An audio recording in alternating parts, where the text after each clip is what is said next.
Olá, boa noite. Olá, boa noite, Yuri. Tudo bom? Tudo bem com você? Vamos indo. Nesse Nessa cenário de pandemia, pandemia, exatamente, estamos aqui reunidos para poder oferecer esse mini curso e manter viva, né, a tradição de estudar na medida do possível dentro do que é ofertado para a gente, não é mesmo? reunidos remotamente, sem aglomeração. Exatamente. Sejam todos que nos acompanham muito bem-vindos e bem-vindas ao nosso mini curso Fontes Arqueológicas na História, Arqueologia e Uso pelo Historiador. O nosso mini curso faz parte da proposta de atividades da 18ª de História e do 4º seminário do Prof. História da Universidade Estadual do Mato Grosso do Sul. Aqui a gente vai começar com o módulo 1.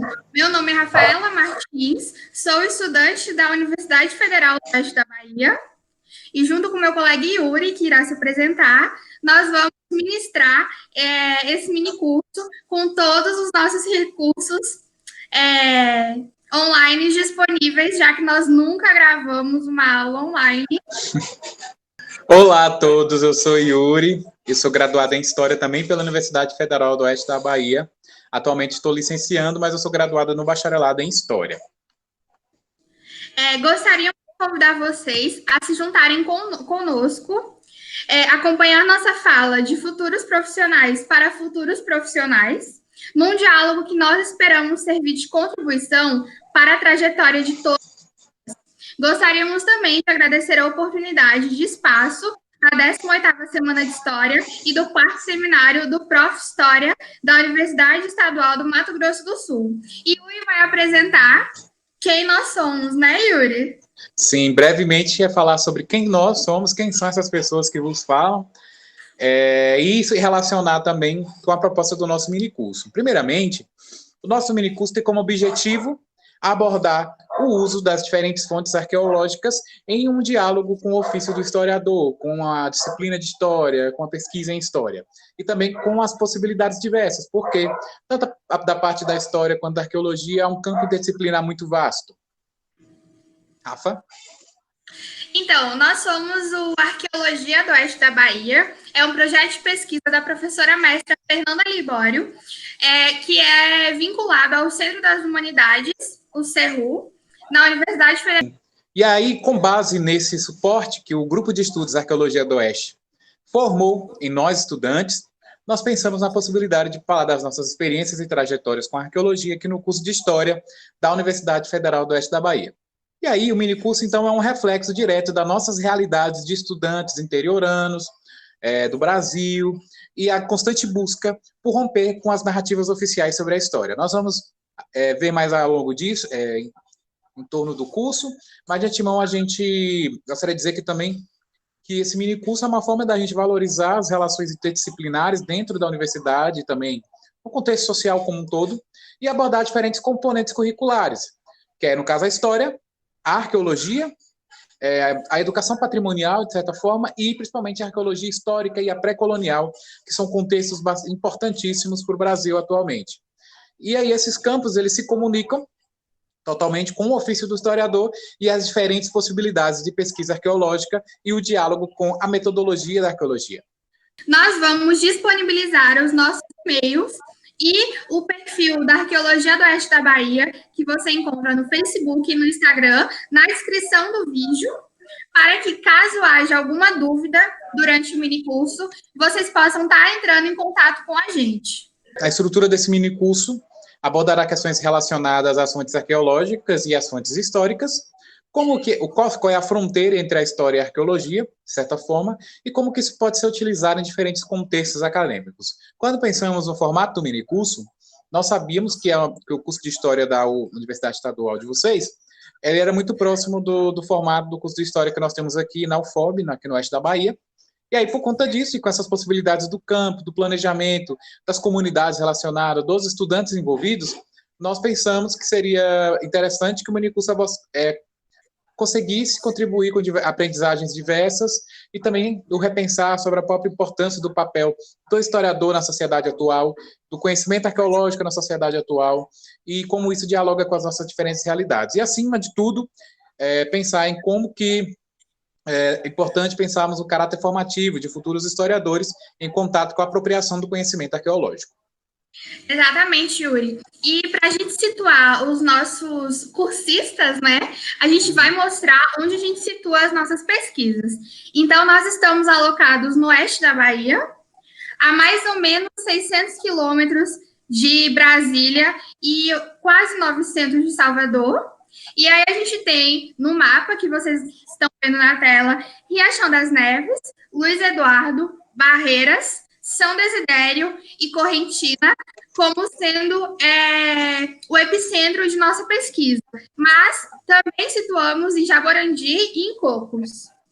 Sim, aonde tem o oeste da Bahia, a região de extrema oeste, que é a divisa com os estados de Goiás, Tocantins e Minas, a gente está tentando ir e tentando trazer isso para a pesquisa arqueológica.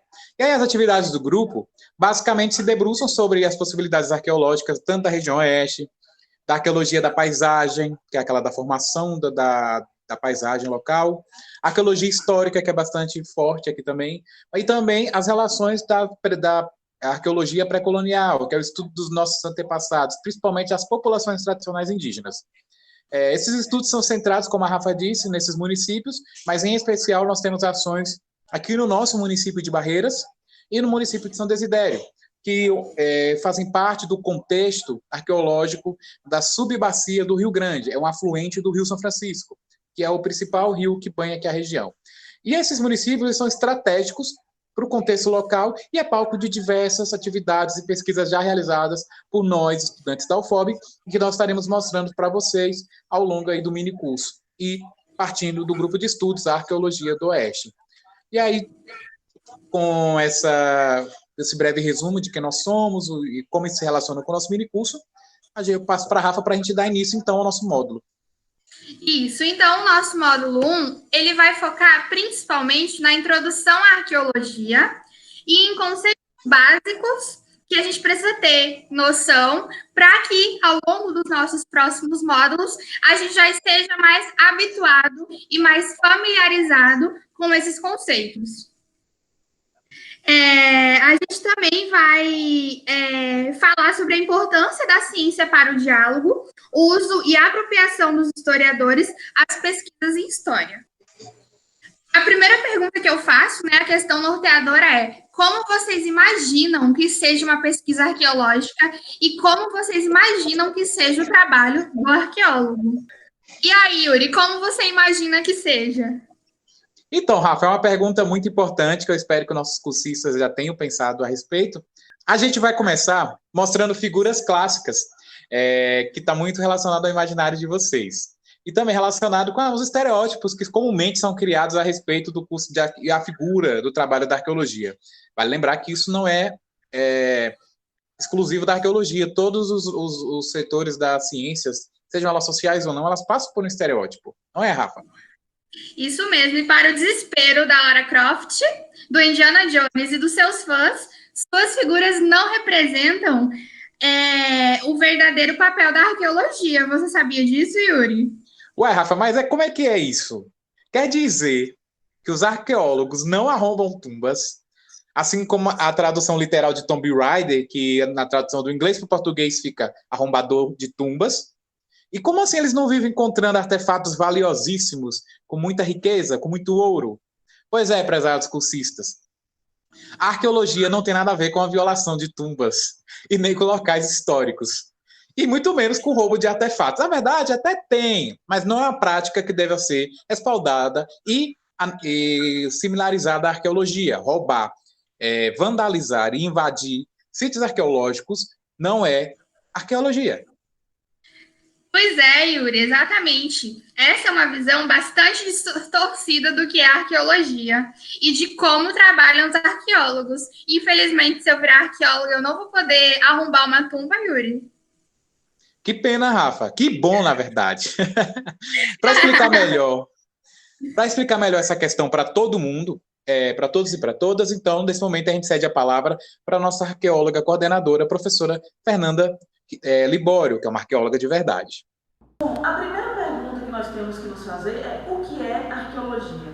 Muitas pessoas costumam confundir a arqueologia com o conceito que é empregado em Hollywood, que é empregado nos cinemas, e que isso não corresponde à nossa realidade, enquanto ciência, enquanto profissão. Um dos principais equívocos que nós verificamos quando a gente faz essa pergunta, o que é arqueologia para as pessoas, é que eles costumam confundir com a paleontologia. E como vocês podem ver aqui no slide, a arqueologia não tem nada a ver com paleontologia. Paleontologia está associada à biologia, ao estudo dos dinossauros. E a arqueologia não estuda dinossauros. Nós estudamos os seres humanos, as pessoas. Aqui vocês também podem ver que nós temos exemplos de 2 filmes de Hollywood que passam uma ideia equivocada sobre o que é arqueologia. Eles nos associam ao Indiana Jones, a Lara Croft, que na verdade eles são pessoas que danificam os sítios. Eles invadem uma determinada comunidade, roubam esse bem que tem valor para a comunidade e levam para o museu no exterior. Isso de arqueologia não tem nada. Isso é um roubo à comunidade, isso é um dano. Como vocês puderam ver na fala da arqueóloga Fernanda, a arqueologia está bem distanciada da imagem criada pela mídia. Se pensarmos em contextos mais próximos de nossa realidade, fica mais distante ainda.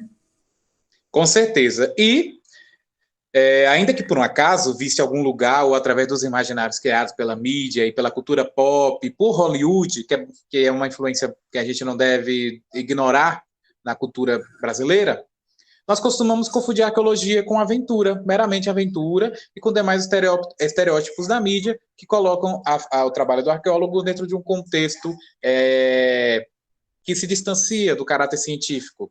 Assim como acontece com a história, por exemplo. Mas a arqueologia, ela é uma ciência complexa e muito relevante para o estudo de quem somos e de quem fomos, principalmente. Então, Yuri, eu vou te fazer uma outra pergunta. Afinal, o que é a arqueologia? Nós não percebemos o porquê, mas assim como muitas áreas da ciência geral, a arqueologia parece fazer parte do nosso cotidiano, não é, Yuri? Exatamente, não só parece, como ela faz o tempo inteiro. A arqueologia é uma ciência que utiliza processos e métodos, como a coleta, como a escavação, análises laboratoriais, etc., que falaremos mais adiante, para estudar a cultura material, que pode ser expressa por objetos, por artefatos, por monumentos, etc. E tudo aquilo que pode ser considerado vestígio humano, de povos e de sociedades do passado, mas também do presente. De modo geral, aonde for possível identificar seres humanos e suas marcas, é possível haver análise arqueológica e é possível haver produção de conhecimento. Sim, e a arqueologia também está associada às pessoas, às sociedades, às comunidades ao longo da história. E vocês entendem o porquê que a arqueologia tem muito a dialogar com a história e vice-versa? Nós vamos falar sobre mais adiante. Podemos começar pensando que a arqueologia contribui com o estudo da cultura material. Mas, Yuri, o que é cultura material? Cultura material é tudo isso que está na imagem. São esses pequenos objetos. Tudo que é fruto da ação do ser humano no mundo, do passado e do presente também, engloba esses objetos, engloba expressões e são exemplos em roupas, construções, artefatos, monumentos. Assim, a gente pode conceituar a cultura material como todo tipo de mudança que o homem produz no ambiente. E tudo aquilo que o homem se utiliza do ambiente para produzir seus objetos, seus utensílios, e por aí vai.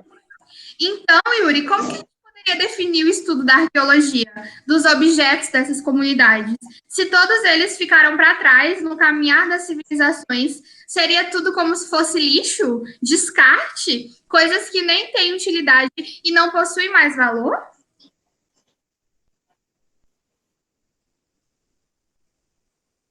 Então, Rafa, isso esbarra numa pergunta crucial. O que você vê? Se a gente se pergunta se a atividade da arqueologia ela só se debruça sobre o lixo, sobre o descarte, a gente para pensar e analisar essa imagem e a gente vê que são descartes, não é mesmo? Sim, são descartes. E a arqueologia seria isso, então? O estudo do lixo? O contato com o lixo? É isso que os cursistas e o público veem? De certo modo, sim. A arqueologia estuda o lixo. Partindo do conceito do que é arqueologia e o estudo dos restos materiais, de modo geral, é como se fosse o estudo do lixo produzido pelos grupos humanos ao longo do tempo, de sociedades que não existem mais, que entraram em colapso, como expressão direta do manuseio dessas pessoas, dos seres humanos, de objetos e de tudo aquilo que é relação com o mundo. Então, a arqueologia, sim, de certa forma, e de uma forma bem básica, ela estuda o lixo, mas o lixo ao longo do tempo, de sociedades que não estão mais aqui para contar para a gente qual foi a intencionalidade delas em relação ao manuseio de determinados objetos. A gente vai ver isso com mais reflexão mais adiante. Se fosse uma questão valendo 10 pontos, quais dos nossos cursistas acertariam, Yuri? Nesse caso, eu acho que a maioria poderia pensar que lixo vem de um sentido pejorativo, como a gente tem na modernidade. Então, levando em consideração o nosso conceito moderno, então a gente consideraria lixo uma coisa negativa, imaginaria que a arqueologia não estuda o lixo, não no seu conceito pejorativo, mas no seu conceito material. Relembrando, cultura material engloba tudo que é fruto da ação do ser humano no mundo, do passado ao presente. Vamos para frente, Rafa. A cultura material pode ser encontrada em sítios arqueológicos, desde os mais famosos do mundo, como o caso das pirâmides, e os monumentos das demais civilizações antigas. Exato, como a imagem mesmo, elas são bastante famosas. A gente tem aí a pirâmide de Chichén Itzá no México, que é muito próximo da gente, e também as famosas pirâmides lá no Egito, que também ajudam a compor esse imaginário sobre o que é arqueologia. E aí a gente também tem exemplos que às vezes passam despercebidos e que refletem uma coisa que nossos colegas em história podem estar bastante habituados, as escolhas políticas de quem controla a história, como no caso da imagem aí que vocês estão vendo, que é o sítio arqueológico criado nas antigas ruínas de Canudos, aqui no sertão baiano, próximo da gente. O que é sítio arqueológico, então? É um local onde há a possibilidade de estudos de sociedades que tiveram vivenciando ali algum contexto, seja ele nômade ou seja ele sedentário. E no caso aqui do sítio arqueológico lá de Canudos, é a respeito da tentativa de invisibilização de pessoas que formaram um determinado contexto social político ali no Brasil do final do século XIX ainda. Então a gente vê que o estudo arqueológico ele abrange uma série de questões, inclusive relacionada àquilo que as pessoas querem esconder, porque quando é feita a barragem aqui em Canudos, que para quem não conhece nasce da revolta de Canudos, ela tem a intenção de apagar da história um povo que não é tido como o povo mais privilegiado da nossa nação. E aí a gente vai se aprofundar ao longo disso e pensar e refletir um pouco sobre essas escolhas políticas que a história tem e que, por exemplo, com o auxílio da arqueologia, a gente consegue se aprofundar.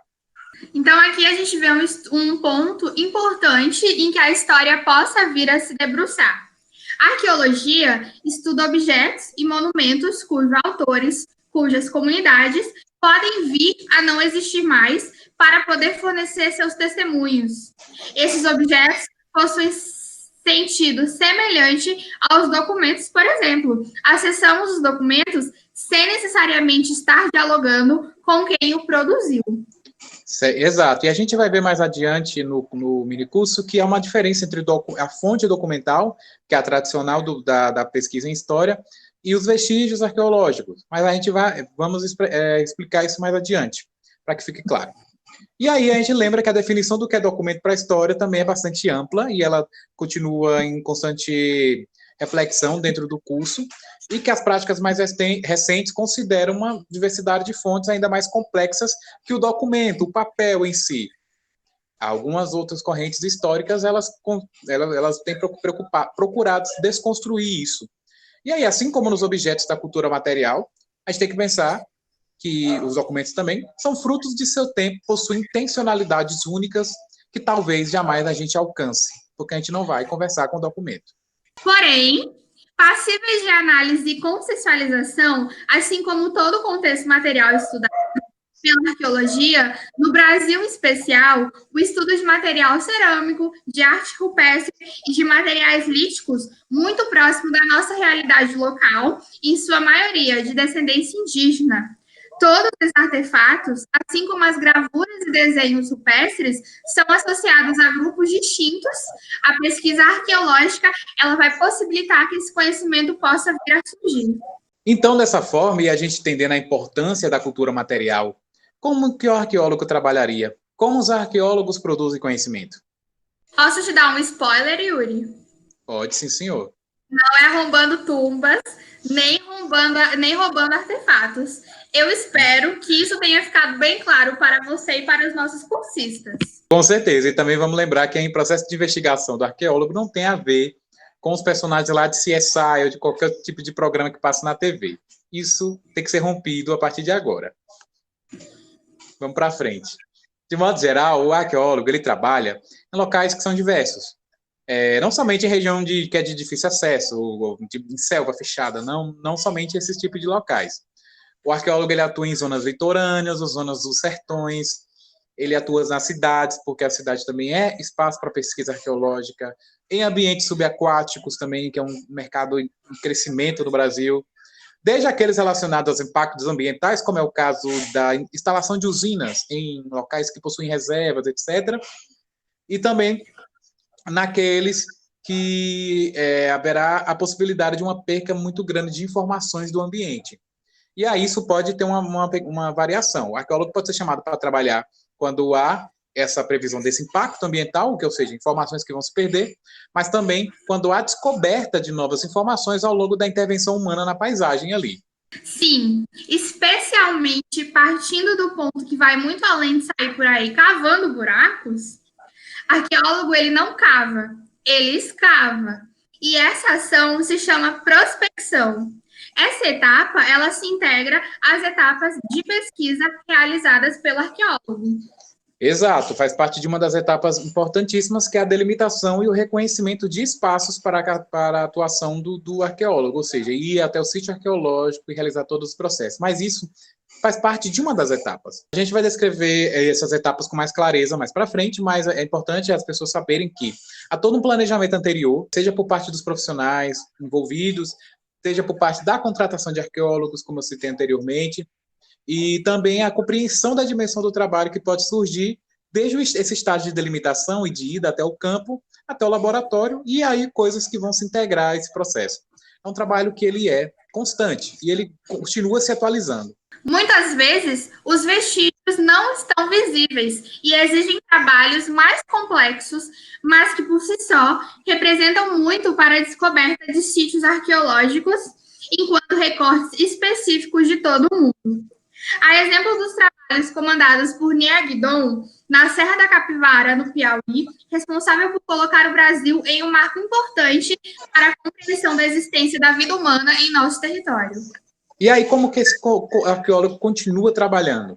Aí, então, às vezes, o trabalho pode ocorrer em contextos submersos, como eu disse, e aí a arqueologia subaquática é um campo que está em bastante crescimento aqui no Brasil, com técnicas e percursos metodológicos da arqueologia aplicados a ambientes aquáticos, e com uma pesquisa específica para entender o contexto marítimo, aquático brasileiro.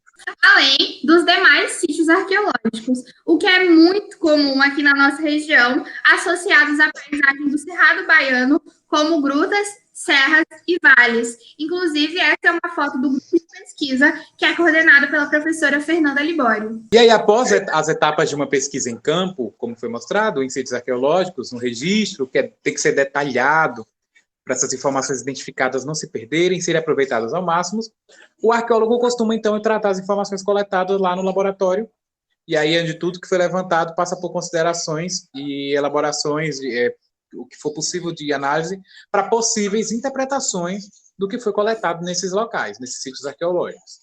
E é bom lembrar, Yuri, que isso não vai se encerrar no laboratório, e pode ser que talvez haja necessidade do arqueólogo voltar ao sítio estudado, comparar com outros materiais, entrevistar as comunidades locais que estão próximas daquele sítio. Somente levando em consideração um outro ponto que a gente vai entrar agora, que é os contextos da arqueologia brasileira. Vamos para frente, Rafa?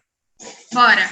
E aí, para falar dos tipos de arqueologia brasileira, podemos dividi-las em dois tópicos: a arqueologia pré-colonial e histórica. E o que são arqueologia pré-colonial e arqueologia histórica? Rafa? Eu falo da arqueologia pré-colonial. A pré-colonial se refere à investigação, às pesquisas relacionadas a grupos humanos que existiam no território do Brasil antes da chegada da invasão europeia. Exato, e é importante destacar que a nossa abordagem aqui no minicurso dos eventos históricos, ele possui uma perspectiva descolonial. Ou seja, é necessário problematizar a noção de civilização diante dos referenciais eurocêntricos. Porque comumente na escola a gente aprende que o Brasil foi descoberto, que haviam índios, mas a gente tem que entender que o processo é muito mais complexo e anterior a isso. E é muito simplista e extremamente eurocêntrico associar o surgimento do Brasil somente à chegada do branco europeu. Aí a gente atribui isso a uma invasão. Ele se somou a um contexto já de séculos. Vamos para frente, Rafa. Então, Yuri, falar de arqueologia pré-colonial brasileira é falar de paleoíndios, ou sejam, descendentes indígenas que avançaram sobre esse território desde as migrações pré-históricas. Exatamente. Aí isso vai dialogar com teorias de povoamento aqui para as Américas, que vocês podem estar aprofundando aí com as referências que nós vamos colocar. A gente não vai adentrar para não ficar muito extenso, mas a gente pensa na datação e de povoamento para as Américas, que aí vai ter um intervalo de cerca de 11 a 12 mil anos, vão ter propostas teóricas diversas. Mas é importante pensar que essas populações aqui no Brasil, elas derivam do que é conhecido como povos umbus, humaitás, sambaquis, que é muito conhecido no litoral brasileiro, marajoaras, que é bastante conhecido mais ao norte do nosso território, conhecido por uma tradição de cerâmicas, os itararés, que é mais recente, é mais próximo do nosso tempo, e assim, como exemplo da imagem que está mostrando aí, que são povoamentos de itararés, de grupos de itararés.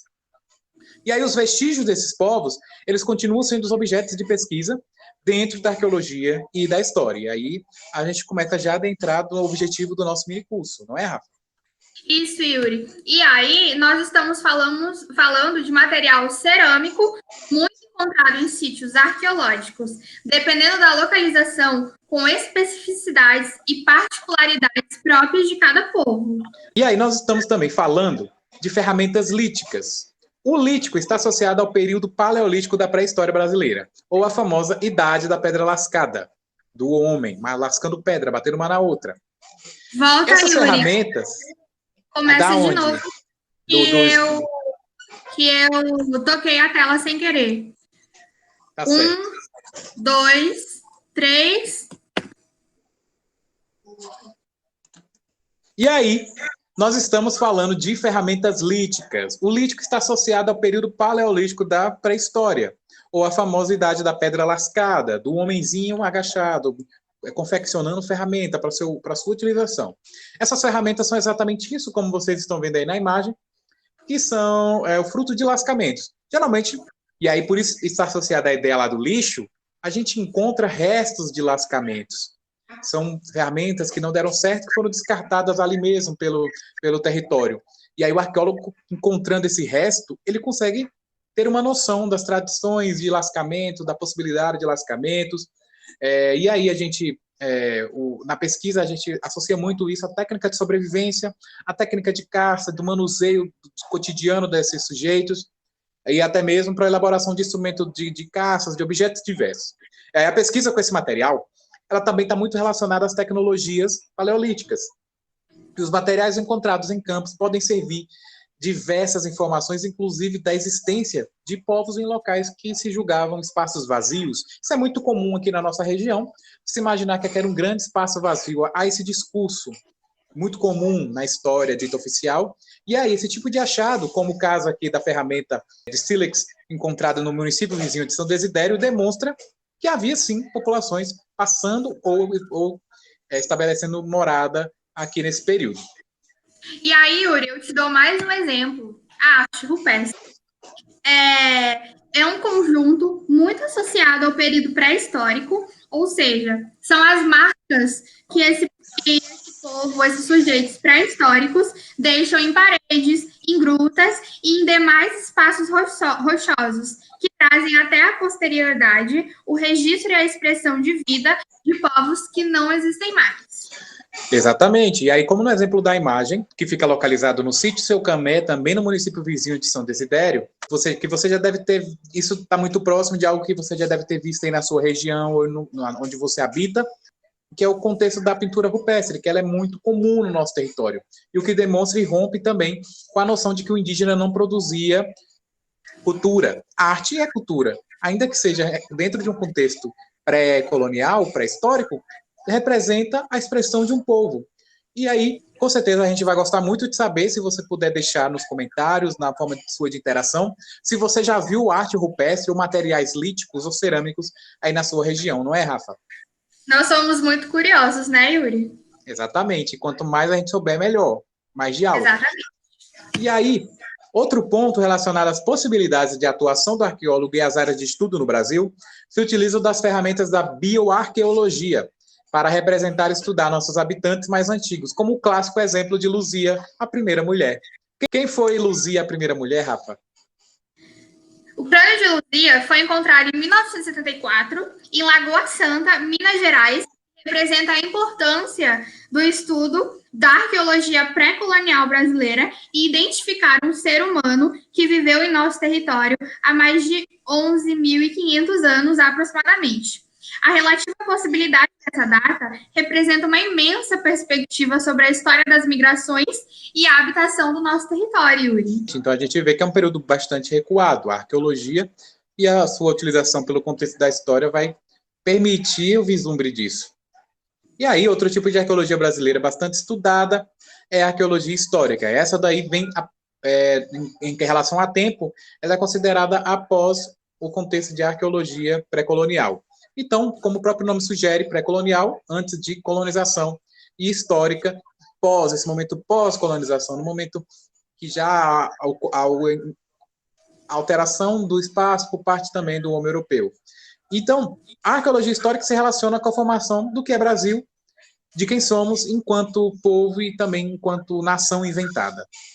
Isso mesmo, Yuri. Ela está associada à expansão colonial e à invasão europeia, o que vem a estabelecer nossa história oficial. Nós, colegas historiadores, temos que ter em mente a complexidade do período e se utilizar da arqueologia é um importante recurso de compreensão das marcas coloniais. É importante que a gente tenha isso em mente, que as pesquisas arqueológicas relacionadas à arqueologia histórica se aproximam bastante de nós mesmos aqui, porque essa sociedade que nos gestaram enquanto povo. Do século XVI à atualidade, bastante relacionada com os estudos contemporâneos, esse tipo de abordagem, ela tem possibilitado um entendimento maior da gente enquanto formação de povo, de modo geral. O exemplo desses dois campos arqueológicos pesquisados podem ser pensados quando surgem museus arqueológicos, como o Museu da Arqueologia da Universidade Federal do Mato Grosso do Sul, que cuida da exposição de memórias e objetos indígenas do Cerrado e do Pantanal. Ou, no nosso exemplo local, quando o prédio de uma antiga companhia pode servir de palco para compreendermos contextos históricos locais, econômicos, políticos, sociais e sua decadência. Bem como compreender a diversidade de trabalhadores que passaram ali, de produtos que foram fabricados, os maquinários que estavam envolvidos, e que se tornam um lugar de memória e também se tornam um símbolo representando a comunidade local. Esse exemplo aí é o exemplo do prédio da Sertaneja, uma antiga companhia que nós temos aqui no nosso município, que entrou em decadência ao longo do tempo e hoje serve de pesquisa arqueológica.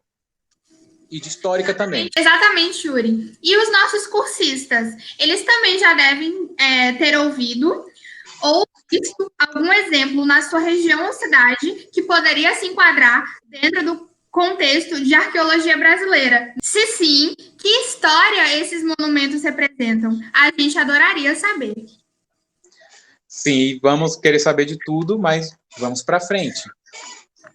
E aqui a gente vai falar um pouco sobre, já finalizando esse primeiro módulo, a gente convida vocês também, cursistas, a conhecer a legislação brasileira, que também vai estar disponível na nossa bibliografia, que versa sobre a proteção e demais atribuições específicas do que é patrimônio arqueológico brasileiro. De modo geral, depois de uma série de transformações no que diz respeito à questão patrimonial brasileira, surge a Lei 3.924, de 1961, que vai instituir a proteção do patrimônio arqueológico no Brasil. Exato. O órgão responsável pela aplicação dessa lei e por exercer salvaguarda em relação ao patrimônio arqueológico brasileiro é o Instituto Patrimônio Histórico Artístico Nacional, o IPHAN.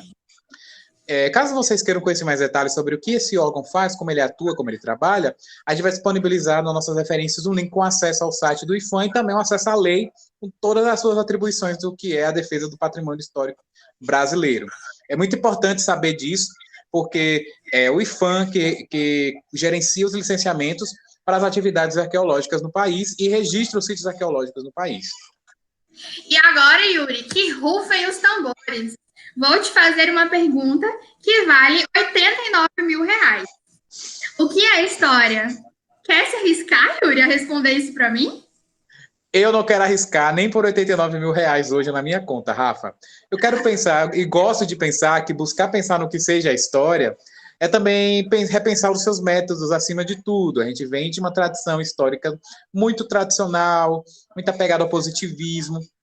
Então, pensar história e pensar no que é história, para mim, é pensar quanto vale ressignificar o mundo. Não sei se você concorda. Concordo.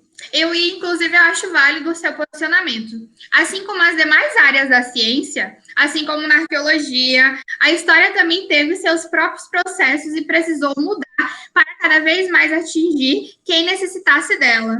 Nesse sentido, repensar a história é pensar no que é história oficial até hoje e no que não é oficial.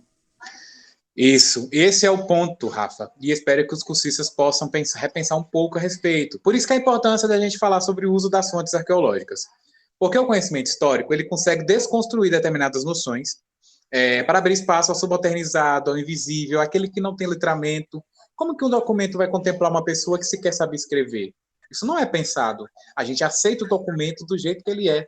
Então, se a gente se apropria do conhecimento da fonte arqueológica, a gente pode pensar numa outra possibilidade científica de sujeitos que a gente não possui mais acesso. Então, faz parte da nossa tarefa científica de investigação em história. Exatamente, Yuri. E é preciso que a gente enxergue e nos enxergue cada vez mais dentro dos contextos históricos, enxergando também a nossa gente. Isso é muito importante para que não permitimos que determinados interesses venham a agir tentando destruir nossa história e nosso patrimônio cultural. Sim, Rafa. De modo geral, a história, quando munida desses conhecimentos, é capaz de mostrar às pessoas que o que temos aqui é tão valioso quanto o que vem de fora, ou tão fresco quanto os ventos do norte, que já não podem mais mover moinhos.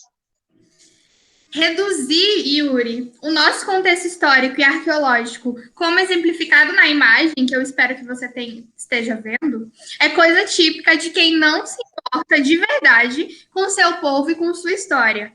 Se apropriar desse conhecimento pode ser uma das formas de valorizarmos a história do nosso povo, de nossos antepassados e de quem de fato somos.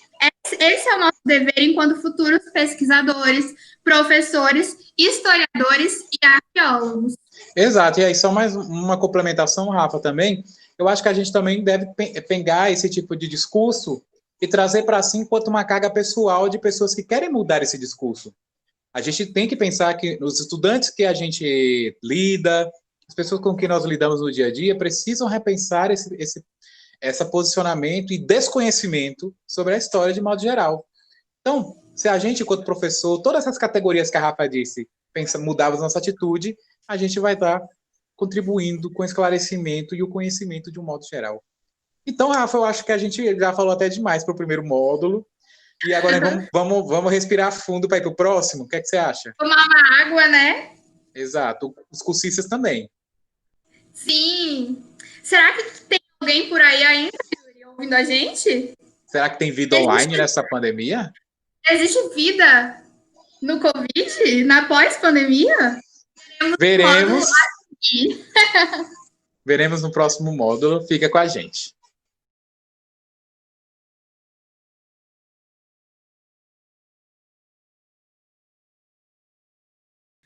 Olá! Seguimos com o nosso minicurso Fontes Arqueológicas na História, Arqueologia em Uso pelo Historiador. Esse curso faz parte da proposta de atividades da 18ª Semana de História e do 4º Seminário do Prof. História da Universidade Estadual do Mato Grosso do Sul. Olá! Nesse segundo módulo, abordaremos as relações entre arqueologia e história, de forma breve, e relações essas que são pautadas na interdisciplinaridade. Lembrando que esse mini-curso busca por relacionar temas como história, educação patrimonial e arqueologia histórica em comunicação ao ofício do historiador, nas diferentes possibilidades de pesquisa arqueológica e no diálogo com a tecnologia da área. Dessa forma, compreender essas relações é preparar um caráter formativo de futuros historiadores, lembrando que estamos falando de historiadores para colegas historiadores, na apropriação do conhecimento arqueológico. Para tanto, é necessário compreendermos o contexto da arqueologia propriamente dita, que nem sempre foi a mesma, assim como a história, que veio mudando de referência ao longo do tempo. Sim. E aí começamos com uma das nossas principais referências, que é o Pedro Paulo Funari. Gravem esse nome, porque ele vai aparecer bastante ao longo dessa discussão, e no seu livro bastante importante para a área, que é o intitulado Arqueologia, de 2010. Nesse livro, Arqueologia, Pedro Paulo Funari faz um compilado tanto da parte teórica, metodológica do trabalho do arqueólogo, mas também o seu diálogo com outras questões, como a história, como o uso por outras disciplinas, etc.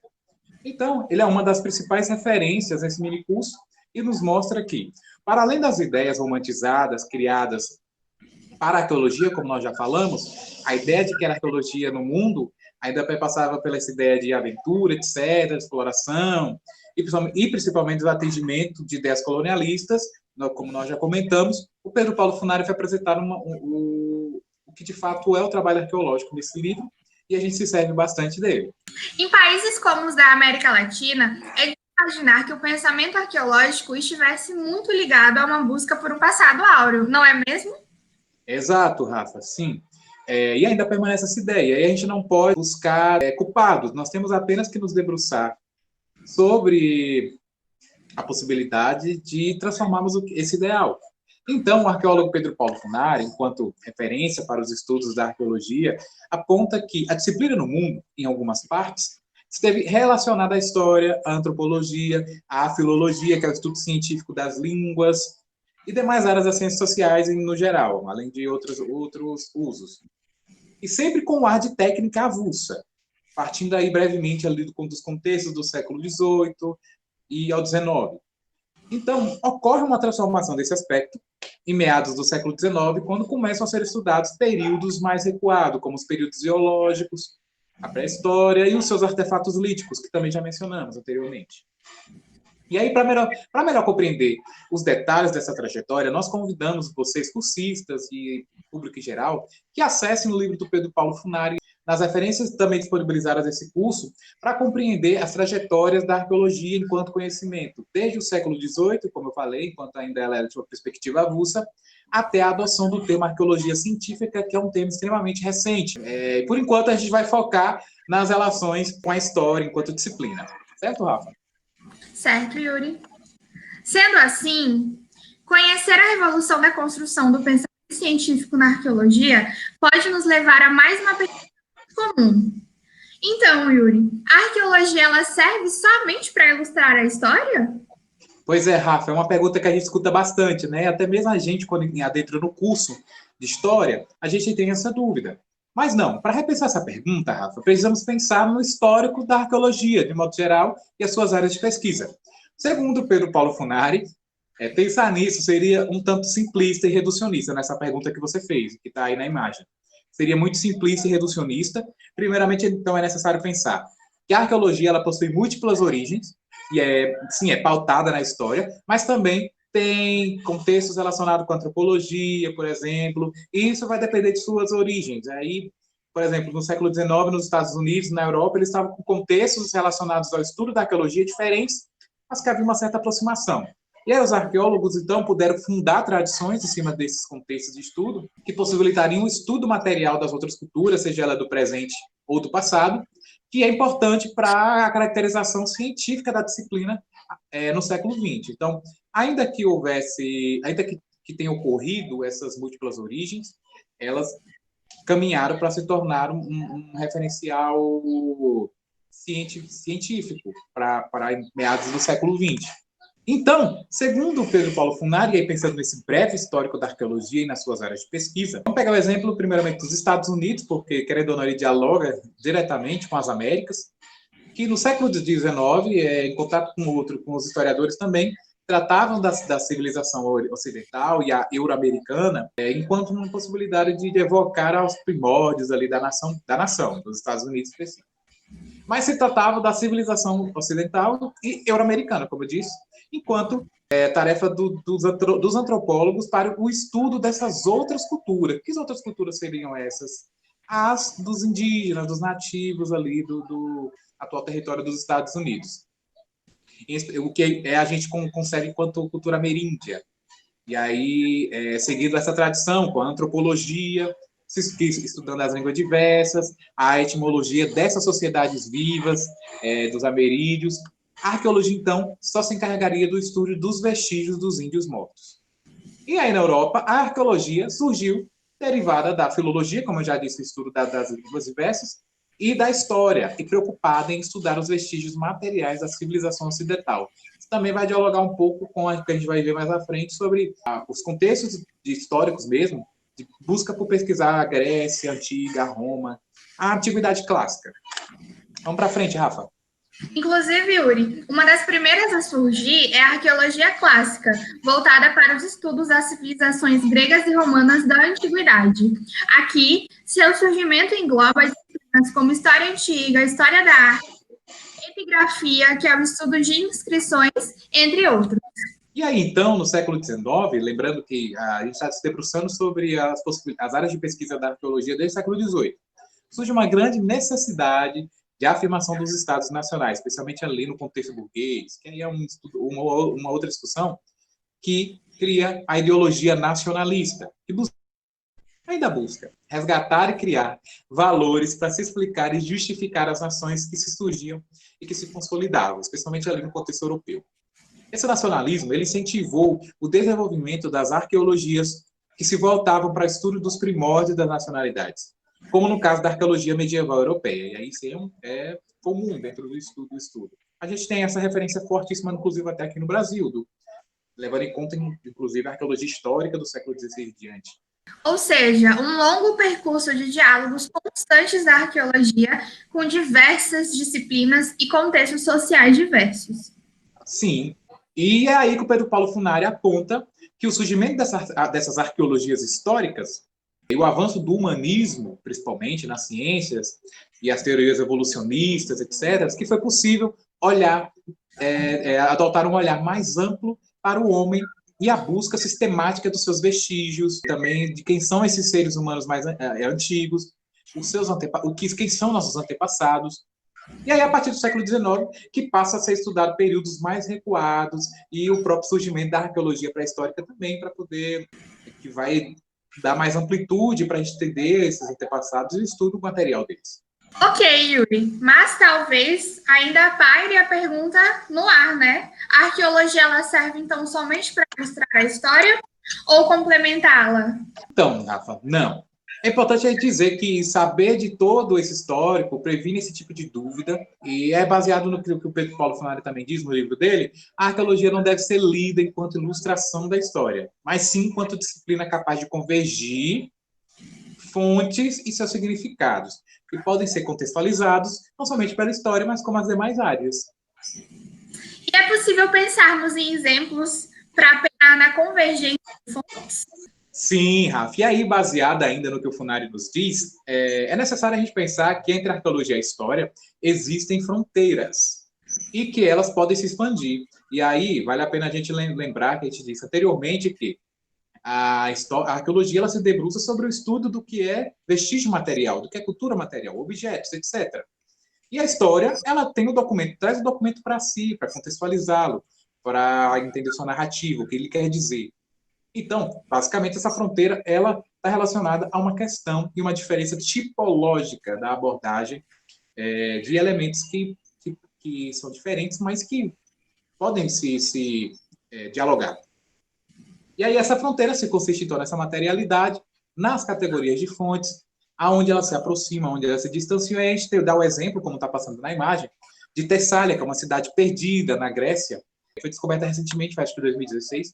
E a descoberta dos vestígios dessa cidade, romperam com informações que demonstravam pouca importância para essa região. Então é aí um claro exemplo de onde a arqueologia ela pode fornecer informações que o documento restringe. Lembremos que o documento ele é finito, né? Ele acaba em um determinado momento, a sua informação ela finda. De modo geral, o acesso a documentos eles são de fundamental importância, sim, para o estudo da história, nesse caso aí da antiguidade clássica greco-romana, e é de fundamental importância para o estudo da história em si, né? Mas eles podem também encontrar na cultura material a continuidade de narrativas que, por vezes, o documento, por ser finito, como eu disse, não permite, além de que a história pode continuar construindo novas narrativas em cima dessa materialidade. A gente também pode pensar no estudo da tradição, das tradições das culturas de populações indígenas, principalmente em contextos atuais, onde a história tem se debruçado sobre a história oral, enquanto meio de preservação de grupos e o estudo de seus objetos de enterramentos no acesso às perspectivas do que é o símbolo ou do que é o simbólico. Sim, e a história vai além do documento e em sua relação com a arqueologia. Então é possível tocar em assuntos que algumas pessoas elas fazem questão de esquecer, especialmente aqui no Brasil. Como é o exemplo aí que está na imagem do Cais do Valongo, lá no Rio de Janeiro. O Cais do Valongo ele tem relações muito fortes com o período de escravização aqui no Brasil. Era um complexo ali de chegada de escravos novos e os negros também doentes que chegavam iam para morrer. Ali próximo também tinha cemitério, enfim, era um local de vivências negras dentro desse período de escravização. Então, uma vez ele sendo aterrado, como ocorreu depois da desativação, etc., e em tempos atuais sendo redescoberto, trouxe a reflexão de como se constrói esse simbólico, como a Rafa disse. Porque ali está o passado dos antepassados da população afrodescendente brasileira, estava enterrado. E ainda que isso desagrade as elites, e aí seja ela intelectual ou não, ou contraria o que se conte da história do negro no país, no sentido mais suave, que tenta suavizar esse episódio da história, por exemplo, a descoberta desse sítio, então, ela é reveladora do quão brutal a história pode ser e que, às vezes, ela não é realmente agradável, mas que precisa ser lembrada. Porque, como diz a história, ela tem a função de lembrar a sociedade daquilo que ela quer esquecer. Então, ainda que muitos queiram esquecer, esse tipo de análise serve de gancho para a gente pensar nas relações entre a arqueologia e a história, que mesmo estudando o passado, consegue se aproximar do presente atual e ressignificá-lo, como no exemplo aí do Cais do Valongo, lá no Rio de Janeiro. Yuri, seria possível a gente definir isso? Rafa, talvez a gente possa abordar da seguinte forma, assim, a arqueologia envolve a história, mas não se encerra nela. E a história envolve a arqueologia, mas não se encerra nela. Não são acessórias uma da outra. Conforme Funari diz, então são fronteiras, elas convergem, elas dialogam. E aí elas podem ser próximas ou distantes, mas que constantemente, havendo esse diálogo e havendo as diferenças tipológicas, elas ainda assim continuam construindo narrativas. E o que são essas diferenças tipológicas? Então, está relacionado a lidar com as fontes, de modo geral. A arqueologia, então, ela se debruça sobre análise, examinação, identificação de determinados vestígios materiais, enquanto que a história ela atribui às fontes significados, contextos e o insere dentro da perspectiva do historiador, da historiografia que é adotada, etc. Então, Yuri, nesse sentido, vai surgir um questionamento de muitos historiadores, estudantes e arqueólogos sobre qual das duas fontes seria mais importante, a material ou a escrita? E é aí que o Funari novamente nos diz, tanto os documentos escritos como a cultura material, eles são produtos de uma mesma sociedade, mas não são necessariamente complementares. Por quê? O documento, ele representa as ideias, os interesses subjetivos de quem o produziu, então ele é dotado de intencionalidades, diferente, às vezes, da cultura material. Ou seja, embora ambas sejam produtos de uma mesma sociedade, uma é resultado direto do trabalho humano, né, como os objetos, que é material, há um monumento, enquanto a outra é representante de uma ideologia da realidade de quem a produziu. Dentro disso, Yuri, a gente tem que abordar na história essa questão dos documentos serem produtos do seu tempo e que são dotados de intencionalidades. Trazendo isso para o contexto brasileiro, por exemplo, é possível pensar naquilo que passa despercebido exatamente pela ausência de fontes. Correto. E aí nós podemos pensar em pesquisas que buscam por obter acesso a vestígios e materiais oriundos de camadas iletradas, ou seja, que não produziram o documento oficial escrito para que a gente pudesse compreender até mesmo suas intencionalidades. E aí é um trabalho que vai se debruçar sobre quem atuou em seu próprio tempo, sobre esses antepassados, seja no ambiente que eles tiveram, a cultura material que eles deixaram. E aí é um trabalho de revelação de quem fica silenciado porque um documento oficial não cita ele. Isso é muito próximo da realidade aqui brasileira, porque nós temos um passado aí indígena imenso e que é pouco citado e é pouco conhecido. Historicamente, o documento é referência de quem tem poder. Isso pode ser pensado em como no Brasil, na América Latina, a influência externa encara a nossa própria cultura digna de valor somente quando há a origem externa colonial. Por isso que o estudo de sociedades indígenas ou mesmo de comunidades mais pobres passam despercebidos na história oficial. Sim. E aí no Brasil, no longo percurso até então, desde a instituição da Lei 3.924, que nós já citamos, de 1961, que versa sobre a proteção do patrimônio arqueológico brasileiro, e o caminho para a arqueologia científica, a gente possível pensar numa revolução da abordagem com esse ponto da história. Por quê? Quando você estuda, então, as populações indígenas, e a gente afirma que eles se expressavam, que eles produziam objetos, e produziam cultura, porque produzir cultura é você produzir expressão, a gente rompe com o desprezo histórico atribuídos a esses sujeitos que são componentes da nossa história. Então, uma das possibilidades da pesquisa aí histórica e arqueológica é possibilitar romper com esse tipo de desprezo histórico, de certa forma. Sim, Yuri, mas para a gente se aprofundar, inclusive com os nossos cursistas, desse conhecimento, vamos convidá-los para acessar posteriormente leituras essenciais, além do próprio Funari, que a gente citou tanto?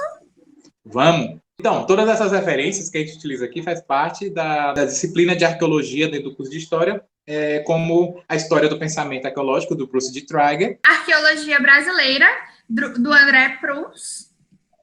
E a Introdução à Arqueologia Histórica, de Charles E. e Orser Jr. A gente convida vocês também, através dessas e outras obras, após esse minicurso, a se aprofundarem no debate acerca da arqueologia brasileira. Agora, debatido um pouco sobre as relações entre a história e a arqueologia, entendido que a arqueologia é estudo da cultura material e que a história é estudo das fontes históricas, vamos caminhar para a parte final desse módulo, apresentando brevemente as etapas relacionadas ao trabalho arqueológico e à pesquisa. Sim, de modo geral, uma das condições mais comuns de trabalho do arqueólogo é a escavação, né, como nós já citamos, não cavar. E, como dito também anteriormente, esse trabalho pode ser guiado por informações prévias, como documentos, testemunhos orais, fotos, pinturas, intervenções de grande ou de menor impacto ambiental, como a gente também mostrou. Tudo isso leva-se ao reconhecimento de terrenos de trabalho, até o momento da prospecção, que é a retirada da lei de camadas do solo, das informações. Lembrando que essa escavação aqui no Brasil, isso é muito importante, ela precisa do amparo legal e de autorização do Instituto Patrimônio Histórico Artístico Nacional, conforme a Lei de Defesa do Patrimônio Arqueológico. E é isso que vocês podem acessar nas nossas referências. Isso, Yuri. E aí, quando há autorização, né, do IFAM, podem ocorrer essas etapas. Levantamento de informações escritas, levantamento de informações orais, registro, fotos, vídeos, fichas de campo, inventários, entre outros, realização de sondagem às escavações, análise de laboratório, se for necessário, educação patrimonial e divulgação científica. Tudo isso demonstra que não se restringe a uma simples escavação, mas que parte de uma prática e método que compõe a teoria da arqueologia. Essas etapas podem possuir características específicas em ambientes culturais diferentes. A pesquisa que se faz no litoral, por exemplo, não é a mesma que a gente faz nos sertões, por assentamentos e por aí vai. E antes de passar, rapidinho, Rafa, volta lá naquele slide, a gente vai mostrar alguns exemplos nas nossas pesquisas aqui no nosso grupo de estudos, no outro módulo, tá? Vamos para frente. E aí vamos para o projeto de pesquisa, que ele está muito próximo da nossa realidade acadêmica do dia a dia, que são perguntas-chave pertinentíssimas para iniciar o trabalho. As técnicas empregadas, então, no trabalho arqueológico vão se inserir no conjunto de questões metodológicas que desembocam no planejamento e possíveis execuções de projeto, de pesquisa, semelhante ao planejamento de laboratório de pesquisa de qualquer outra ciência. E aí a gente passa sobre o tema do que pesquisar, por que pesquisar, qual é a justificativa, qual é a relevância disso para a comunidade em especial, para que pesquisar, quais objetivos, como pesquisaremos, a metodologia que será empregada, lembrando que isso pode variar, isso pode apresentar uma nova possibilidade ali ao longo da pesquisa, quando pesquisar, um cronograma de pesquisa é bastante importante, por quem será a equipe responsável e para quem, nosso público-alvo. Isso faz parte ali da divulgação científica, faz parte também, de certa forma, do nosso trabalho enquanto historiador, enquanto patrimônio, educação patrimonial, e a gente vai falar um pouco disso no outro módulo. E aí, pensando no contexto brasileiro, parte do pensamento de que ainda há pouco investimento nas pesquisas de relações socioculturais e na diversidade de povos que nos formam. O Funari, desse livro que a gente tem baseado, aponta que, se por um lado aqui valorizamos um passado quase inexistente, que é o culto às elites históricas clássicas, que é o Egito, que é o mais conhecido, as heranças greco-romanas, entendeu? Que compõem, inclusive, nossa arquitetura, de certa forma, tem uma influência muito grande na arquitetura brasileira. E aí, sem falar nos próprios cultos às elites coloniais, que vão ascender com a monarquia, a monarquia moderna, etc. E, subsequente a isso, os mitos da colonização, que serão empregados aqui. Além disso, o Brasil sofre uma imposição gigante, desde meados de 1870, de quem somos enquanto povo. Não é o povo que diz quem ele é, são as pessoas, sempre os intelectuais ali, motivados para poder dizer quem é o povo. E, às vezes, não está próximo do povo de verdade.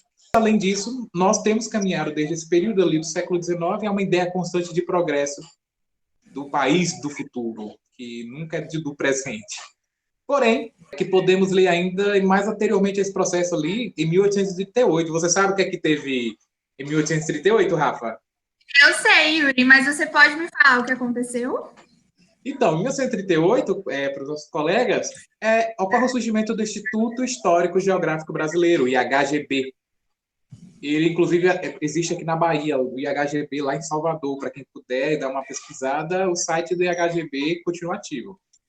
E aí nós convidamos os nossos cursistas para conhecerem mais sobre essa instituição, principalmente como eles conceituaram e como eles influenciaram uma noção de Brasil. Nesse período se estabelece a valorização de um passado externo correspondente à destruição física e ideológica da memória nativa, dos indígenas, dos nossos descendentes. Seja, no caso, pensar que é uma herança atrasada, entre aspas. E aí precisa ser superada pelo desenvolvimento. E aí a gente percebe que isso está presente no discurso até hoje, correto? Correto, Yuri. E esses dois fatores, isolamento científico, identidade cultural e subordinada a modelos externos, determinaram as feições básicas da arqueologia brasileira, cabendo que sua pesquisa possa dialogar com o próprio contexto brasileiro. O primeiro passo está no que se pesquisar, na escolha de romper com aquilo que importamos de fora, passando a compreender nosso próprio processo de formação de identidade. Podemos observar isso na atual desvalorização e deturpação da imagem indígena. A que isso serve?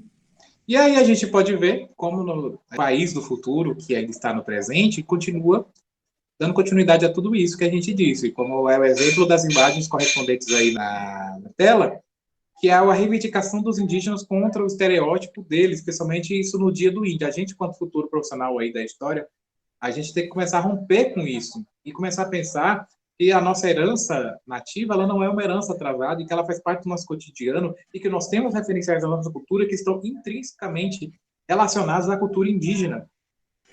Isso para dar só um exemplo, sem falar no contexto afro-brasileiro e etc. E aí vai só um dos exemplos de como que a gente pode se apropriar desse conhecimento arqueológico para poder mudar os discursos. É uma coisa que a gente vem sempre apertando na tecla ao longo desse mini curso que a gente sempre vai dizer. A gente começa a transformar a história através do discurso, da narrativa, e aí é uma das propriedades que podem ser apropriadas pelo conhecimento arqueológico para o trabalho do historiador. Vamos para frente, Rafa? Vamos, Yuri. E aí, a gente caminha para finalizar brevemente essa parte do minicurso e pensemos que a arqueologia, ao revelar essas materialidades, contribui com a formação da cultura nacional. A maior apropriação que a história vem fazer deste conhecimento é desmarginalizando o entendimento do que é o outro, do sujeito pré-histórico ao da contemporaneidade, das grandes cidades às comunidades locais e entre outros. E aí é interessante falar de comunidade local, porque é onde a gente, na maioria das vezes, se insere, especialmente a gente aqui que está nos interiores, nas graduações das universidades dos interiores. O exemplo que está aí na imagem, que é o do Parque Nacional da Feira da Capivara, em São Raimundo Nonato, que foi chamado de cocô de índio recentemente, demonstra a importância da gente conseguir contribuir com essa formação de identidades. Porque quando a gente reconhece esse tipo de materialidade, a gente consegue compor e desmarginalizar esse contexto de sujeitos históricos que são tão presentes ainda, especialmente no que diz respeito à cultura do nosso povo. A gente vamos dar continuidade, né, Rafa? Será que o pessoal fica com a gente? A vida após a pandemia? Será que é a vida após o minicurso? Minicurso online? Fica com a gente.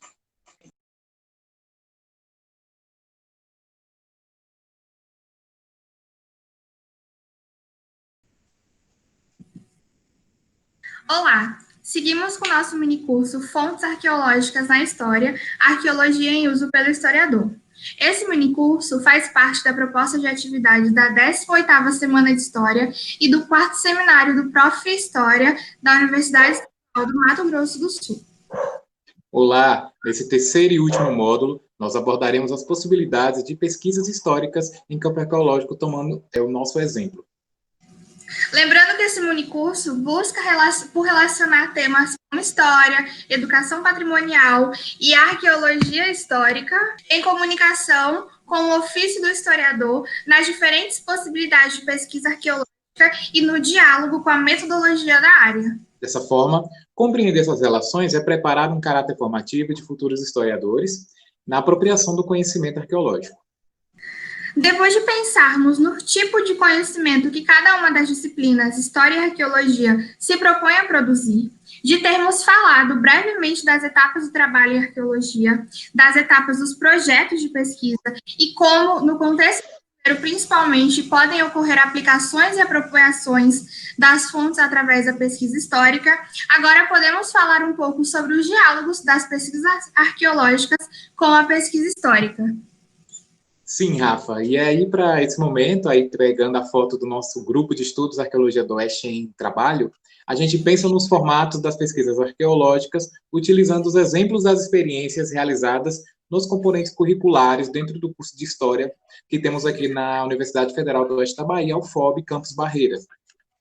Sim, o primeiro diálogo ele já ocorre no momento em que se inserem esses componentes dentro do curso, em disciplinas como Introdução à Arqueologia, Patrimônio Material e Imaterial, além de demais conhecimentos que buscam preparar os estudantes em História para o planejamento de pesquisas, idas ao campo e também ações de divulgação científica.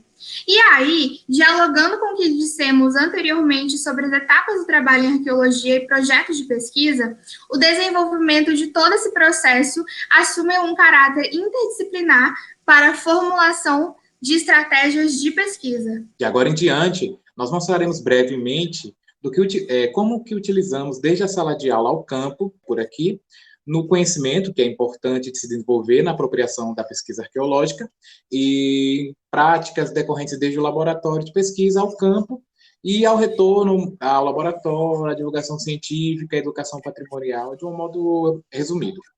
Então, pensando nessas formulações de estratégia de pesquisa, a gente tem o geoprocessamento e a cartografia, que representa a área do conhecimento que utiliza técnicas matemáticas e computacionais fornecidas pelos Sistemas de Informação Geográfica, o SIG, para tratar das informações de sítios arqueológicos com a ajuda de geotecnologias. Isso estabelece de forma clara a relação interdisciplinar com as demais áreas. E aí nós também temos o auxílio da paleografia e da heráldica, que Basicamente, são estudos da caligrafia antiga e o estudo de brasões, respectivamente, que aí podem ser encontrados na pesquisa. A gente tem também a manipulação e o registro, que se relaciona ao trato com as fontes descobertas, as informações que se deve registrar e a forma mais adequada desses registros, como, por exemplo, o registro de sítios no IFAM ou demais órgãos da defesa de patrimônio. E também a gente se baseia na iconografia e na arquitetura, que é basicamente o estudo descritivo da representação visual de símbolos e de imagens, especialmente em abordagens culturais, como é o exemplo da iconografia indígena ou até da arquitetura indígena, que está muito presente na análise de pesquisas da arqueologia histórica. Temos também a história oral, que é quando a arqueologia torna as fontes orais indispensáveis para a prática e ao acesso de informações não publicadas, as memórias relacionadas ao patrimônio arqueológico, entre outros. Muitas pesquisas brasileiras se utilizam disso, especialmente as que procuram estudar a relação da materialidade indígena ou afrodescendente e a oralidade de alguns grupos. E também temos métodos de prospecção e escavação arqueológica, que já foi comentado e se relaciona muito com o que temos dito aqui, sobre onde o arqueólogo trabalha ou sobre o que ele trabalha. Se trata da delimitação, do reconhecimento de espaços possíveis de buscar essas informações. E é lembrado que esse trabalho não se resume a isso e necessita de autorização adequada, como nós falamos anteriormente. A gente tem também a bioarqueologia, que é o estudo de remanescentes biológicos humanos recuperados em contextos arqueológicos. Temos aí na imagem que vocês estão vendo o exemplo clássico da reconstrução facial possível a partir do crânio de Luzia. E material lítico e cerâmico e suas possibilidades de análise, que se debruça basicamente pelos vestígios de materiais encontrados em sítios arqueológicos, sendo os líticos, que é o de origem rochosa, e o cerâmico, relacionado à confecção dos objetos, muito presente na cultura indígena. Nas imagens, nós mostramos o exemplo de um material lítico que foi encontrado em sítios aqui da nossa região. São lascas retocadas, que podem ser encontrados na modalidade de planos convexos, de instrumentos bifaciais. Em pesquisa, é possível criar meios de reprodução da forma em que esses sujeitos lascavam. É possível realizar oficinas de lascamento, que é muito importante para o estudo da técnica.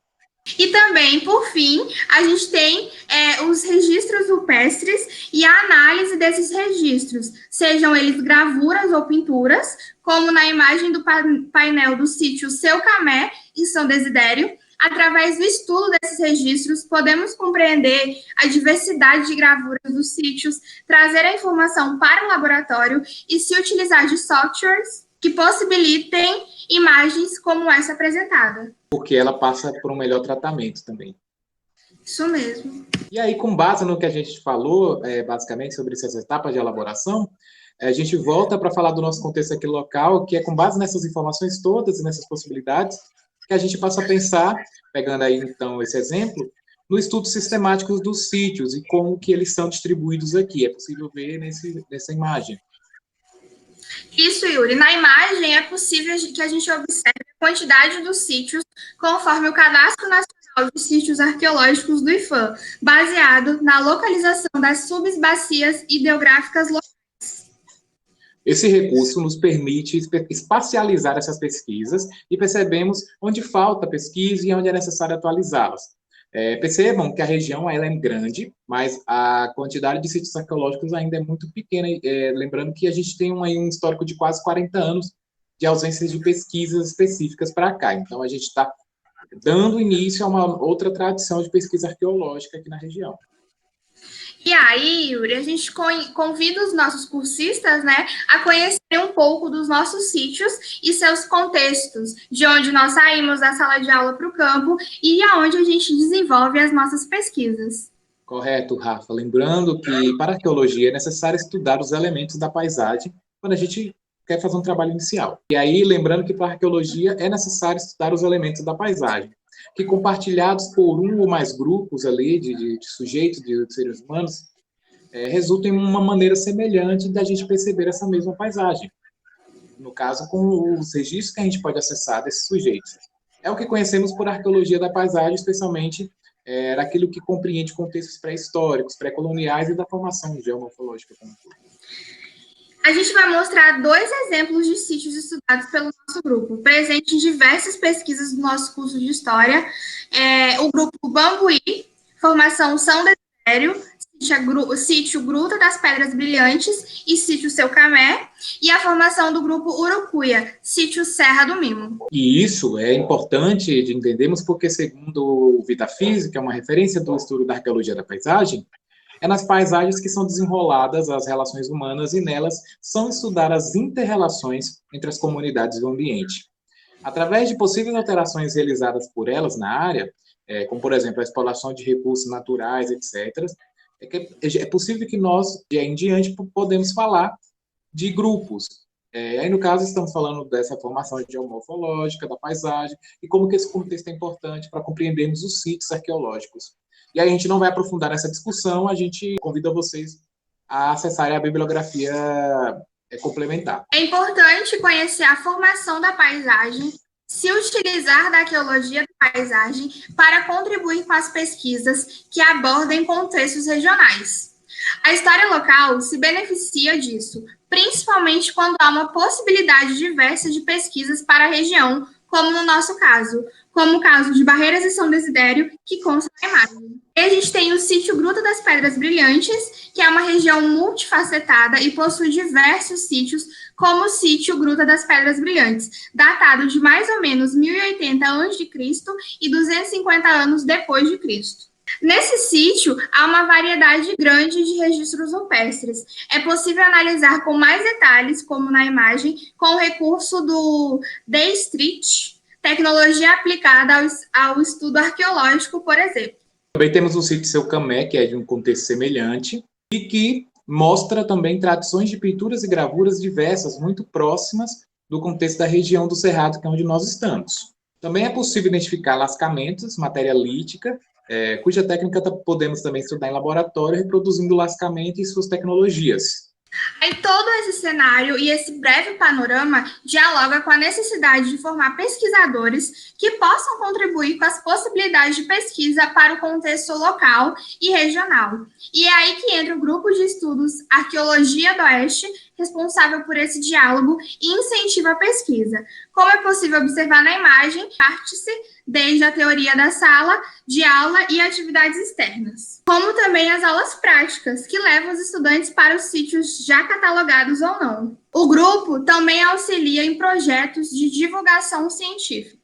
Durante todo o curso, é possível participar de saídas de campo e de práticas que aproximem os estudantes dos contextos arqueológicos. E aí, nesse processo, o grupo também desenvolve tanto procedimentos de campo, quanto inicia projetos diversos para seus estudantes, especialmente os que dialogam com a perspectiva histórica de cada um, que é desenvolvida ao longo do curso. E aí, é possível formar análises diversas para a nossa região. Como a gente pode observar, uma variedade de painéis, como esse, que consta na imagem, de gravuras rupestres, e é muito comum aqui na região. E o estudo dessas gravuras, elas podem sugerir representativamente a expressão de sujeitos do passado. Quando a gente diz que é uma expressão de sujeitos do passado, inclusive a gente rompe com narrativas de dizer que esse local nunca possuiu habitação. Se a gente está encontrando vestígios materiais e expressões gráficas ou pinturas, então é uma prova de que houve sim uma habitação, seja ela de indivíduos mais próximos da nossa realidade, ou seja, ela ainda mais recuada, falta uma datação, falta ainda uma escavação que nos auxilie a datação específica desse período. E aí pegamos como exemplo o uso de técnicas sobre pinturas, de gravuras rupestres, só como exemplo, como forma da gente contribuir com a reprodução de sítios rupestres, do registro rupestre desse sítio. Nesse caso, para análise do sítio arqueológico Serra do Mimo, que é o que mostrou desde o slide passado. Então, além de inserirmos essas técnicas em discussão da ordenação dos grafismos rupestres brasileiros, como é proposto pelo arqueólogo André Cruz, é possível também que ocorra o seguinte, que a gente possa atender à necessidade de documentação da arte rupestre, do estudo de tradições rupestres, conforme a gente faz a análise dessas gravuras e dessas pinturas. Aí na imagem a gente vê os estudantes e a professora que é responsável pelo nosso grupo aprendendo técnicas de análise de gravuras em pinturas, e principalmente sua reprodução. E também, dentro dessa alçada, a gente pode discutir possibilidades de datação, percas de informação, que é uma coisa que é inerente ao procedimento, etc., Aí temos que nos lembrar que o conhecimento ele não é nunca plenamente alcançado, sempre há percas no acesso aos registros. Esse contexto de perca de informações é uma outra discussão, mas pode ser pensado que o uso de tecnologias tem melhorado isso, como no exemplo da imagem, o uso de um programa específico trouxe o que na visita ao sítio pode passar despercebido no painel rupestre. Isso pode indicar uma série de novas informações. E aí uma outra técnica empregada e que ajuda a aproximar esse conhecimento da comunidade é o recurso da fotogrametria, por exemplo. Em sítios arqueológicos, ele retira milhares de fotos de um ponto e depois representa ele em contexto 3D, e a gente pode levar isso até para fora. Ou seja, a gente aproxima a visitação ao sítio arqueológico de comunidades que, às vezes, não podem ter acesso a elas. O grupo também se preocupa em sempre aprimorar as técnicas já existentes, simulando campos para que a perca de informações seja combatida. E sempre que possível, a visita a grandes sítios, como o Parque Nacional Serra da Capivara, no Piauí, tem possibilitado o contato com contextos arqueológicos próximos da nossa realidade e que nos possibilitam a pensar no contexto regional. E além dos sítios históricos rupestres, o grupo também desenvolve pesquisas relacionadas à arqueologia histórica, como o exemplo do antigo matadouro, na nossa cidade. A primeira usina hidrelétrica, que é essa imagem abaixo, que foi a primeira usina hidrelétrica instalada no interior da Bahia. Enfim, são monumentos constantemente relembrados aqui pela narrativa da história local, mas que são esquecidas e revelam a ausência de cuidados e de políticas públicas relacionadas ao patrimônio. E aí, o grupo também pode se debruçar no estudo tanto do passado local, como da aproximação do presente, e do que é ideológico dentro daquilo que é histórico, o que é deliberadamente escolhido. E aí temos o exemplo da antiga delegacia da nossa cidade, de Barreiras. E aí, o estudo da antiga delegacia, ele pode ser pensado enquanto arqueologia da repressão, área recente da arqueologia que tem rendido bastantes estudos, especialmente na América Latina e seus contextos ditatoriais. E aí, nesse trabalho, eu e a Rafa, que é quem aparece aí na imagem, nós tivemos a oportunidade de analisar, através dos registros nas paredes dessa delegacia e no interior dela, como que presos e presas iam além da imaginação marginalizada que você tem quando você imagina uma cadeia, né? E como que eles ressignificavam o lugar para além da criminalidade. A gente não encontrou lá só criminalidade, foi todo mundo. Houve um diálogo direto com essas paredes, com os testemunhos orais de pessoas envolvidas ali com a comunidade, de documentos oficiais da polícia que cuidava do prédio, da administração, e principalmente no papel que a pesquisa arqueológica representou sobre quem se silencia por essas narrativas e histórias locais. Por fim, o grupo também possui um núcleo laboratório, onde é possível tratar as pesquisas desenvolvidas, bem como compor acervo arqueológico e salvaguarda provisória para os objetos arqueológicos. Também desenvolvemos oficinas de lascamento lítico, reconstituição de cerâmica, oficinas de desenho rupestres, mini cursos de cuidado com acervo museológico, escaneamos coleções de jornais locais para acesso virtual, entre outras funções. Sim, Rafa, esse local ele se chama Núcleo de História e Memória do Oeste da Bahia, e ele se localiza na nossa biblioteca, como vocês estão vendo aí, da nossa universidade. E vem lutando para expandir aí suas possibilidades de pesquisa, de acervo e principalmente da divulgação científica da nossa região. E nas referências, a gente deixa o link de acesso, né, ao acervo virtual do núcleo, e assim os cursistas poderão conhecer um pouquinho mais, né, do que a gente faz na nossa universidade com o nosso grupo.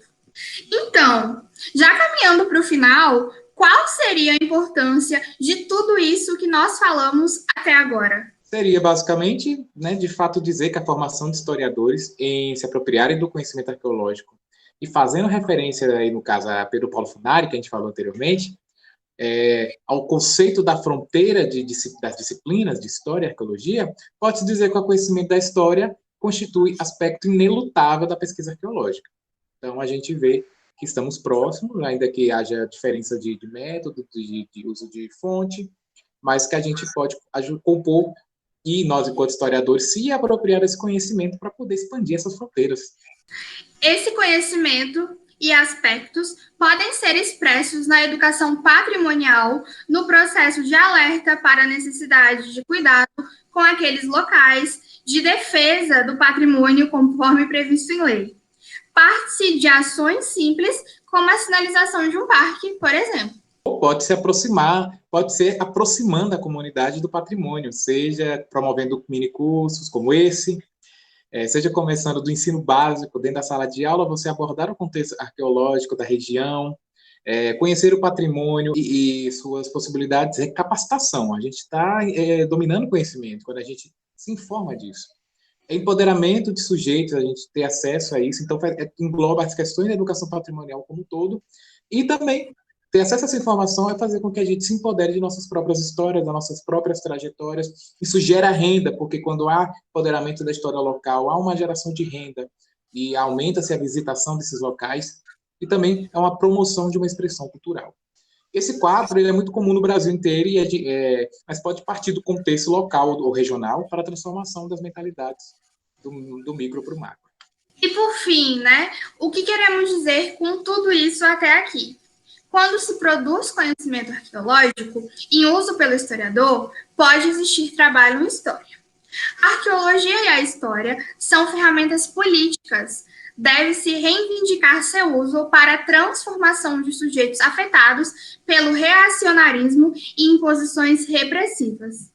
E para que tudo isso possa ocorrer, torna-se necessário uma valorização das relações interdisciplinares. Exato, Rafa. É necessário também expandir aí o conhecimento das nossas comunidades. Ela é não um produto final, como as pessoas costumam dizer, ela é a base, ela é tudo. E aí não adianta de nada a gente centralizar esse conhecimento dentro das nossas academias, dentro das nossas salas de aula, sendo que o principal objetivo dentro desse contexto, que é atingir a comunidade, passa totalmente despercebido, e aí continuaremos com a depredação do patrimônio público, dos sítios arqueológicos brasileiros, etc.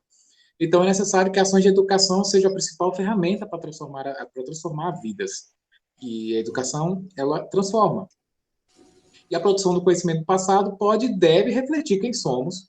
E, enquanto sociedade, na contemporaneidade, a gente pode reivindicar o nosso espaço aí para poder escrever história.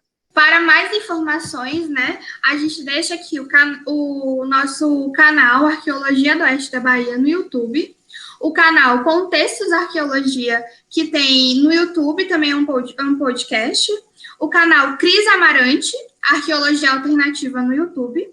O canal do YouTube Arqueologia e Pré-História. E o site Instituto do Patrimônio Histórico e Artístico Nacional, o IFAM. Para mais informações, a gente também deixa o Instagram do nosso grupo de estudos Arqueologia do Oeste da Bahia. Para mais informações, né? Tem também o site da UFOB, que é ufob.edu.br, e o Instagram UFOB Oficial. E também tem o nosso site do Centro de Memória, centrodememoria.ufob.edu.br. Os nossos contatos, né? Meu e-mail é rafaela.martins@ufob.edu.br e o de Yuri, yuribarros@ufob.edu.br. E também, aqui ficam as nossas referências bibliográficas, que elas já estão disponibilizadas em nosso resumo. Muito obrigada pela participação. Obrigada, Yuri, por me acompanhar nesse mini curso. Foi um prazer. E é um prazer também interagir com novos estudantes de outras realidades. Eu espero que a gente tenha um feedback desses estudantes e que a gente possa fazer com que o desejo, né, a vontade da pesquisa arqueológica, ela apareça nos coraçãozinhos de todo mundo que está nos assistindo. Eu também agradeço, Rafa, muito obrigado a todos e a todas, aos cursistas, à professora Aline Vanessa Locastre, que está na Universidade Estadual do Mato Grosso do Sul, aos professores de lá, ao público em geral. Agradecer a colaboração de Fernanda Libório, com base nessas referências. Agradecer a todo mundo que nos assistiu até agora, dizer que a gente estamos lidando com esse momento de adversidade, estamos aprendendo em conjunto. E aí é isso. Obrigado, Rafa, pela companhia, foi tudo. Esperamos, né, Yuri, que a gente possa, quem sabe, né, depois que a pandemia acabar, visitar o Mato Grosso do Sul. Pois é, e que eles venham no oeste da Bahia. Que eles venham no oeste da Bahia, que vai ser um prazer levar eles para os nossos diversos sítios, né? Sim, que a gente possa aprender e conhecer juntos. Exatamente. Muito obrigado.